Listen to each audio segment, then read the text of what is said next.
Hello, my name is Rich Howard, owner of Architectural Builder Supply. This video is to bring you a closer look at the Corbin Russwin number 1000 inch and an eighth A01 6 H5 626. That's a long part number for a mortise cylinder, but you know, it's a part number that's necessary because there are so many different components when it comes to a mortise cylinder. This is a run-of-the-mill mortise cylinder, is basically what it is at the end of the day, but it is arranged in a very particular fashion. So let's dissect the part number, and let's start from here. The 1000 is a mortise cylinder, first of all. Sorry, holding the tape measure up too prematurely. So it's a typical conventional cylinder, meaning it's not interchangeable core, it's not high security, does not, pretend to be anything other than a standard mortise cylinder. 1 in 5/32 diameter, 32 threads per inch, run-of-the-mill stuff. The next is the length, 1/1/8. That means inch and an eighth. That means from the underside of the head to the back of the cam, it's 1 1/8 inch is the length of the cylinder. And that indeed what this one is. And obviously the cylinder length is going to be directly related to, the application, the requirement. I don't know if they can do a cylinder shorter than inch and an eighth. They may be able to do 1 inch, probably not shorter than that at all.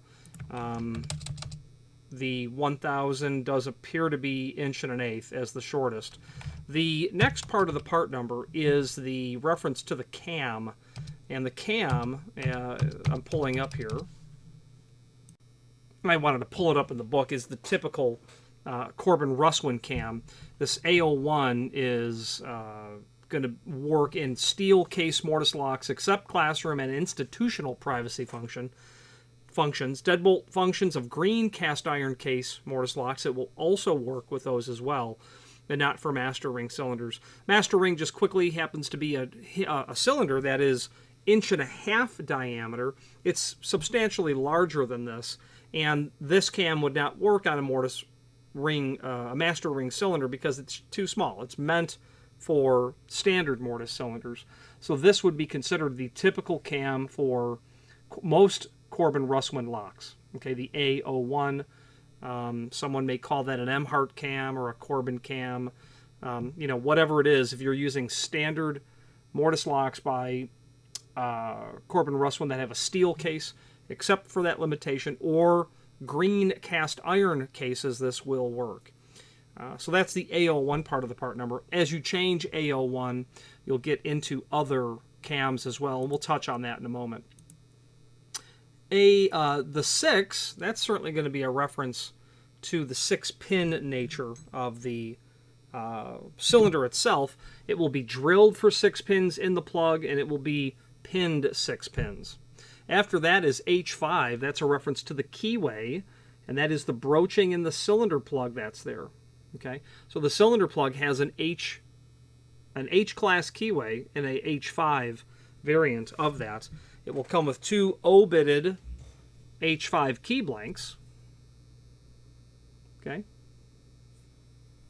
This is the standard. This key blank, if you wanted more of these key blanks, it would be H5-6PIN-10. The 10 means standard embossed on one side and blank on the other. The 626 is naturally satin chrome. The scalp plate, that's what that's literally called, is a very thin piece of brass, is finished in 626 satin chrome plating with the Corbin Russwin logo and Assa Abloy below it, the mother company of Corbin Russwin and Sargent and Medico and Rockwood and Adams Wright and McKinney and Hess and Securitron and many other companies as well. This will also include a standard cylinder collar. Cylinder collars are really important because they will allow you to install this, and because of that spring that's in there, allow you to kind of tailor it on the door. Cylinder collars are really important because they will allow you to get rotation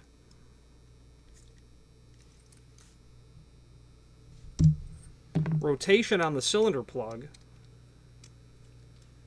Okay, the entire cylinder plug itself, that's awfully tight in there.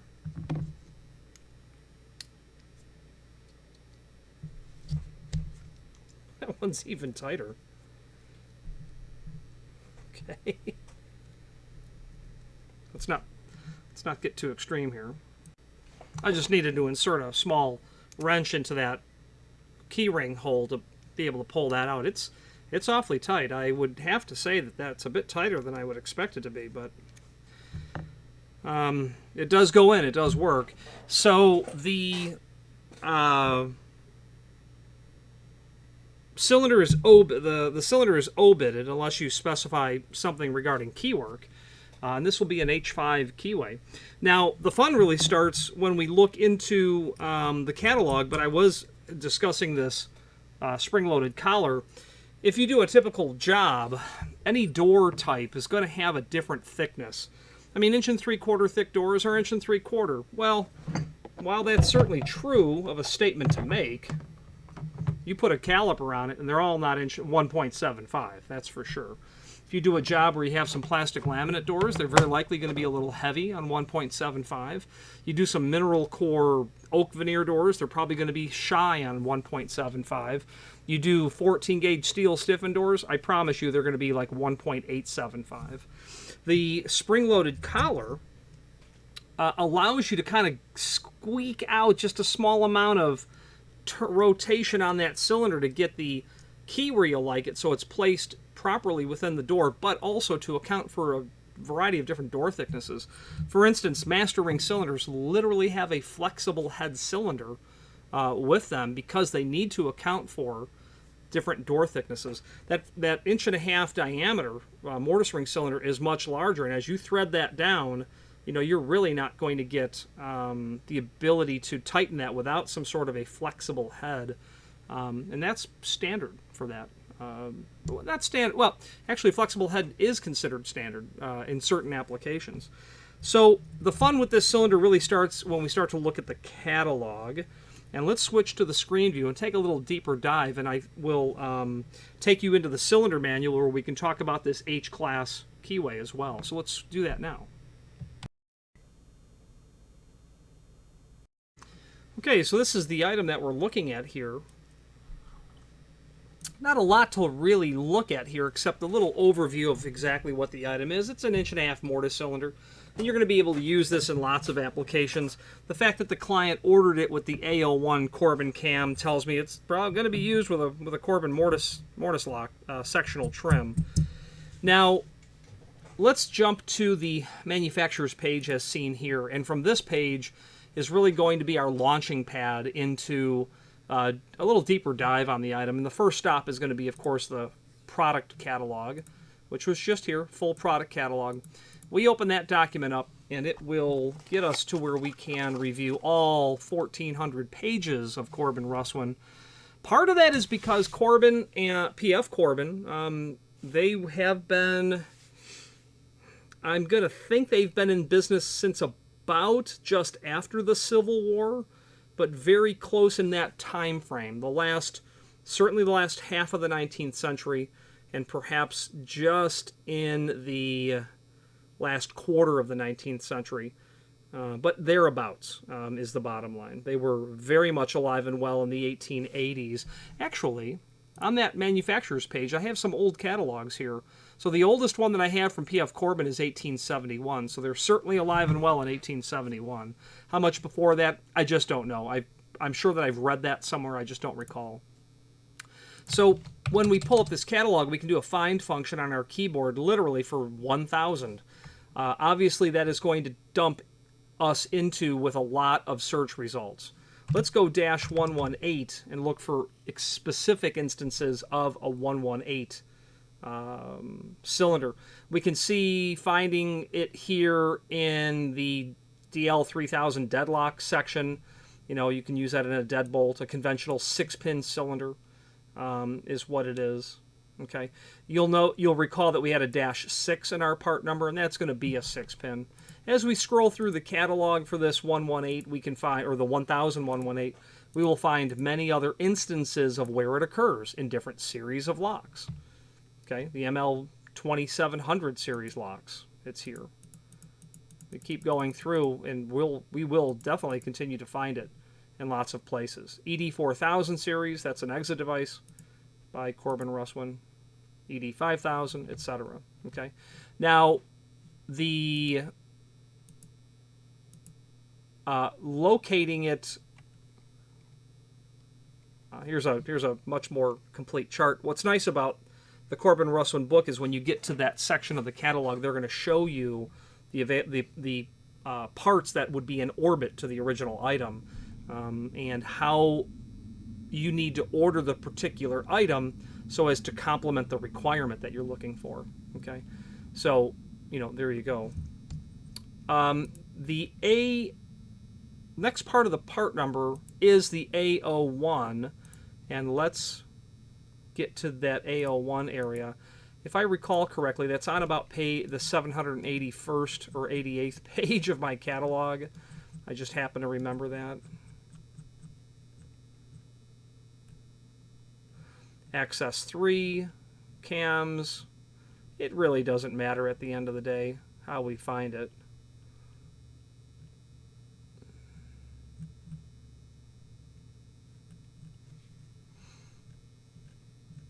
Because a chart of the cams, this will work just fine. Cams for mortise cylinders under Access 3, which is a high security platform from Corbin Russwin. The A01, Corbin Russwin, and I had read this earlier. Okay, if you're using arrow marks or PDQ locks, or they need a clover leaf cam, this is also known sometimes as a clover leaf cam. They've got it here. Different cams for different applications. That's a telltale.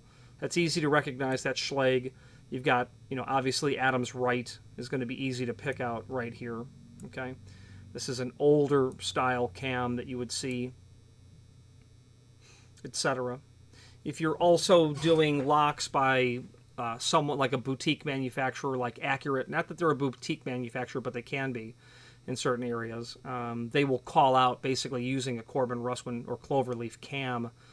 So the A01 would suit very well for that. If you were doing their lock body and you were doing trim by Baldwin, let's say, or whatever, you might be doing an Accurate lock body because it's a very unusual back set, like maybe 2-inch, and then you're going to do trim by some decorative hardware manufacturer like Baldwin. They're going to need you to come up with a cylinder, and they're going to tell you what cylinder cam to use, mortise cam to use, and it would be an A01. And that's what that is. So the bottom line is this catalog is going to give you access to all of the information as it pertains to mortise cylinders, of course, but Corbin Russwin as well. Now, as we move further through the catalog, that 6 we know is 6-pin. They showed earlier that if we leave that off, it's going to be 6-pin. It would be proper, it would be considered best practice to follow what the manufacturer does as their standard, so omitting it would be okay, but having it there would be better, especially if you had a mixed environment where you had some 7-pin, some 6-pin. I just sold key blanks to a client. He was doing Sargent, who happens to be a sister company to Corbin Russwin. He's got some Sargent LB keyway, and he's got 6 and 7-pin on the same project. Okay, so H5, that is an interesting thing. What is H5? If you are into Corbin Russwin at all, you are going to absolutely want to, if you're not already familiar with it, you're going to want to get into this cylinder manual right here, because the cylinder manual is simply stated the governing document when it comes to all aspects of P.F. Corbin, Russell and Irwin, Corbin Russwin, the entire history of all of their keys, key systems, giving you direct information when it comes to non-restricted material that is available today, meaning for Access 3 and other restricted keyways, they're not showing you those keyways. They'll refer to them, but they just won't show them graphically. So in this manual, and I didn't oversell it. What I mean, it's the governing document. This is, in my opinion, the single greatest document that any manufacturer has ever produced in an attempt to explain their key system, period. Medico has done a great job with their original manual and the Medico 3 manual. It is literally the keys to the kingdom if you're working on that material. They, again, don't show you their keyways. That's restricted information, but everything else is available. The issue, the only thing I would say that Corbin is obviously more important because they've been in business 100 years longer than Medico, okay? So they've got a head start. As you immediately get into the book, you're going to come down here to Keyway Quick Reference Index. H series is a DH class. Okay, we're going to get to, I think the profiles are going to be shown on page 18. Quickly, as we scroll through here, if you are new to Corbin Russwin, or you deal with it and you're a bit confused about it, reading this book, investing the time will clarify all of that. We have our H class, our H series of keyway, which is a DH bidding class. That's important to know. And they did say page 18. We'll get to it. DH class. Now that's important now to know because that means it came out of Russwin. D and H. You can do System 70 and non-System 70. The bottom line with that is non-System 70 is a two-step progression. System 70 is a single-step progression. Okay? They will start to talk about designing master key systems. They will teach you how to pin locks. It's understood that you have a basic capacity for the principles of master keying or pinning cylinders. But if you don't, I would get an intro book on it, then I would go to this book. Page 18, they said, so let's scroll there. And here we are. Russwin D and H series. A little history. D1. These keyways were introduced in 1965 when D1 replaced the 981. The 981 went back way earlier, before World War II, if my memory serves. And that's the D series. The H series, H5 is what we're dealing with. This is what's called a multiplex environment. You have 8 keyways that are down here. These are actual cylinders. What's down here? What's above here are keys only. These 4 here are, these 6 here are multi-section blanks with an all-section blank here. What I like about the H series is that it would be considered a paracentric keyway. And it's really not shown incredibly accurate in these images. And the reason I say that is because they don't really show the actual paracentric nature of the keyway. Here's what I mean. The term paracentric is a fancy word to basically say these wards, these little projections and these white projections into the black area are called wards. You would mill a key with, you would put millings, ward millings into your key to pass these wards. You would cut the key to get around the ward. The actual broaching, these wards cross over an imaginary vertical center line. The term paracentric means the wards cross the center line. The reason that's important is because if you were going to create a tool to pass this cylinder, you would have to mill it so thin that it would come apart in separate pieces. These wards actually cross the vertical center line. It doesn't appear to in this drawing, but when you look at the actual broaching of the cylinder plug, they absolutely cross the center line. It's not highly paracentric, but it is most certainly paracentric. There are other keyways that are in the high security arena that are highly paracentric keyways. Very extreme crossover of the vertical, imaginary vertical line here. But that's the H5, and I had said multiplex earlier, and what that means is these 8 keyways all work together in the sense that if you had a system, and this client literally ordered H5 and H6. Someone on the West Coast, this is a building and grounds maintenance department for a municipality in Southern California, and they ordered H5 and H6. Okay, well, they've got some doors that take H5 and some that take H6. Those keyways are not interchangeable. An H5 key won't go here. An H6 won't go into the H5.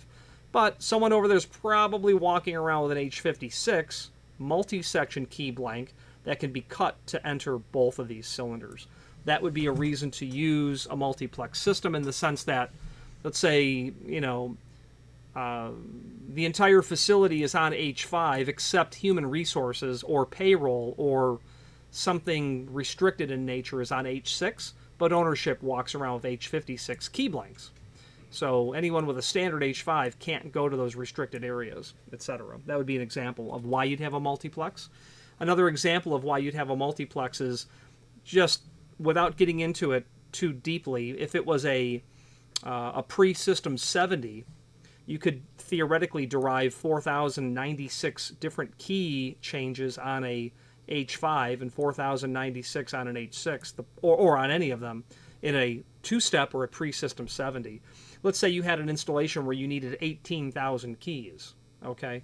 So you could take an 8-cylinder system, a multiplex system, you could theoretically create about 33,000 key changes, or almost 33,000 theoretical key changes, and then work with multi-section or all-section key blanks when necessary.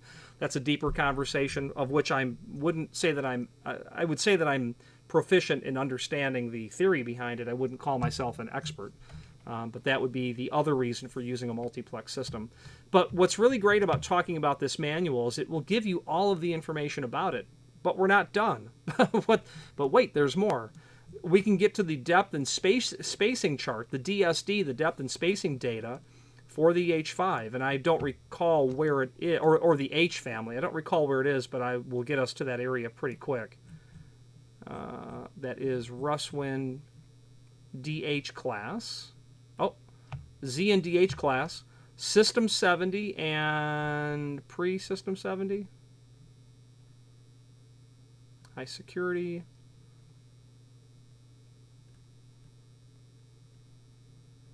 Okay, so what's interesting here is Corbin Russwin Z and DH class System 70. This is their M-Heart, high security. It's not manufactured anymore, but the information is here. Different conversation. Okay, here we go. And then DH class PreSystem 70. So System 70, if you're going to use your imagination, what does that mean? Well, it means 1970. In 1970, there was a paradigm shift where they went from two-step progression to single-step progression, and that happened in 1970. You have a two-step progression in PreSystem 70 and a single-step progression in System 70. Okay? PreSystem 70 is two-step, System 70 is single-step. So depending on what system you're running, you're going to use one of the two depth and spacing data sheets. So let's just say that you're using PreSystem 70 because your system was installed well before 1970, which it could be, and you've got your H1 through H8. It gives you information here if you're using an HPC Blitz machine, what card to use. That card will then tell you the jaw and the cutter to use, and even what key blank to use. You have to be mindful of what 0 means in the systems. Corbin, it meant a 10, and in Russwin, it meant a 0, the shallowest cut. Now, these cuts, everyone knows that a 6 is bigger than a 3, but why is a 6 smaller than a 3? Because it's the root diameter, the dimension from the bottom of the key to the bottom of the cut. But they give you the depths of all the cuts if you had a caliper, and then the shoulder stop to the first cut, and then the center to center for all successive cuts. Down here, they're going to tell you the size of all the pins in your pin kit. If you're using a 509 plug or a 552 plug, you could be doing either, okay? If you're dealing with, you could be doing this in master ring as well. So these build-up pins would be very important if you're dealing with master ring or interchangeable core. And then they give you handy part numbers of other stuff that you would use to service this material. Okay? So there you go. Very handy information. If you're not familiar with this document and you deal with Corbin Russwin, your world is about to get a lot easier to live in when it comes to this. There was once upon a time I had to cut keys or key some locks for a client in a Corbin 57 keyway. And I had dealt with other Corbin material, and I was thoroughly confused why my known, understood rules were not working on this client's system. Well, I was accustomed, without knowing it, to System 70. Well, this was all PreSystem 70. So when I discovered this book indirectly by way of A01, A01 is the national organization for that govern that is the Association of the Associated Locksmiths. Okay, very, very beneficial to be a member of this if you participate in locksmithing, meaning you are actively involved. You are actively involved in education or going to the trade show or staying not only up to date with new material, but wanting to stay in contact with the absolute industry professionals, the people that write books on locksmithing. Through ALOA is how you'll have those contacts. Anyway, so good luck with that cylinder manual. Also on this manufacturer's page I had mentioned earlier, those really old catalogs. Really neat. If you wanted to see what they were doing in 1895, well, there it is. And other older catalogs as well. All the Corbin Russwin stuff we sell is on the site, obviously, here. A link to their website is here as well. That catalog is here. A lot of other encyclopedic documents as it governs Corbin Russwin. If it's important to Corbin Russwin and it's not a catalog or a price list, this is where we're going to put it. Wiring diagrams, templates, parts and service manual, etc., etc. Let's wrap up this video on camera.